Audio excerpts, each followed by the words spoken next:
So, kamusta po? Ano po yung na-receive nilang award dito sa Guillermo? Businesswoman of the Year Award. Wow.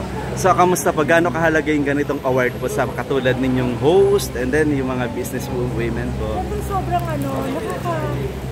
nakaka-overwhelm at the same time. Mas yung feeling na mas lalo kami na-inspire na mas gawin pa yung better namin, yung best namin para mas mapalago pa yung business and mas marami pa tayong matulungan din ng mga tao.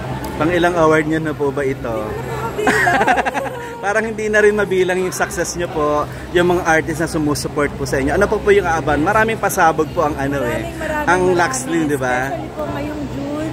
So sabi ko nga po, pangarap ko magkaroon ng isang pharmaceutical company and malapit na pong matupad. Actually, na-register na namin siya. And the first product po na ilalabas namin is for our pharmaceutical company is ngayong June na po nilabas. Mayroon na naman bang bagong endorsement kayong pasabog? Aside kay Vice? Tingnan po natin, abangan po natin yan. Pero syempre, palagi naman tayong may inihahandang sorpresa para sa ating mga taga-suporta.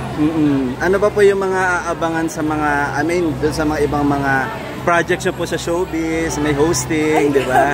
Di ba, you're a host na on Negosyables. Katatapos lang po ng ating season 3. So let's see kung magkakaroon po tayo ng season 4. Wala bang mga offer na acting sa inyo? Grabe, parang hindi naman po ako pang Hindi, pero siguro Vice is doing mga movies. Hindi niya ba kayo bilang kaibigan, di ba niya kayo ni-invite na maging part ng mga movies niya? And so far wala pa naman po. Pero let's see, why not? Kung sakali po. Siyempre, malupod natin tatanggapin yun. Salamat, Miss Ana. Congratulations po.